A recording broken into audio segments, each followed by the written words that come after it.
Chair recognizes Mr. Carter for 5 minutes. Thank you, Mr. Chairman, and thank all of you for being here. This is extremely important. And I want to give a shout out to Commissioner Carr. He has been to my district before, and I appreciate that. Appreciate it very much. I want to ask you, Chairwoman Rosenwalcher, we've rolled out some programs. Every time you roll out relief, and you need to be very careful. All of us understand that, and it needs to be delicately dealt with. However, we've not dealt with something like we have with this COVID pandemic in the past, and that is the enormous and quick rollout that we've had. Therefore, there's always going to be problems. There's always going to be bad actors, and there's bad actors in everything. There's bad actors in pharmacy, bad actors in healthcare. So it's just part of it. But I know that we're going to see and discover later on, as time goes on, that there were a lot of bad actors, and that probably we're going to discover that. But unfortunately, we've already seen it. We've already seen it happen. The FCC Inspector General recently detected fraud in the Emergency Broadband Benefit Program. What were the OIG's findings in that? Can you go over that for me very quickly? Sure. We had to get this program up and running in 60 days. And you also, I think, in a smart effort, asked the Inspector General to take a close look at it, because you get a program up and running fast, you got to make sure there are no loopholes. They identified a loophole, which is that we had a streamlined process for registering households that have children in community-eligible participation schools with high numbers of kids on the free and reduced lunch program.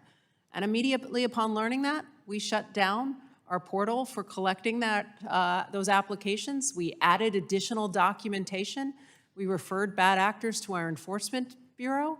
And we also made sure that we reached out to every single provider and every single subscriber that had signed up through that portal to recertify and re-verify them. And we've got ongoing enforcement activity to hold to account anybody who caused problems using that portal. So to be candid with you, I think the system worked as intended. We got it up and running fast, we found a problem, and we addressed it with speed. Commissioner Carr, what lessons do you think we can learn from this, from these findings, and how can the FCC tighten eligibility in the enrollment process so that we reduce waste, fraud, and abuse? Oh, thank you, Congressman, for the question. Great to see you again. Look, I think part of the concern that I have, and part of maybe the energy driving behind my concern, is I really think we are headed towards a problem here. We're going to waste a lot of funds. And I wrote letters last summer to 4 different executive branch agencies: Treasury, Education, Commerce, Agriculture, about, hey, can we work together? Can we coordinate to make sure we don't waste this opportunity? And I didn't even get responses from all of the agencies. And so the frustration that I have is that we're trying on the front end to solve this before it's too late, and it's not clear to me that we have the guardrails in place. So again, one, we have to have these maps at the FCC that we drive this through. We have to avoid overbuilding. We have to have tracking controls in place so that agencies know where their funds are going. And one of the responses that I did get didn't give me a lot of confidence that we're doing that. And we need to empower our Inspector General with the tools that they need to ferret out waste, fraud, and abuse. And in fact, there's a request even to get a Senate-confirmed IG at the FCC. I don't know if that will be better or worse, but that's another step that could be taken. Right. Good. Thank you for that. Chairwoman Rosenwalcher, let me ask you, the Affordable Connectivity Program and the Emergency Connectivity Fund, they both provide funding for devices and internet connectivity, some of which can be used to purchase a hotspot or a connected device. In instances where an eligible low-income household is also eligible for ECF funds, how is the FCC ensuring that these two programs are not duplicating one another?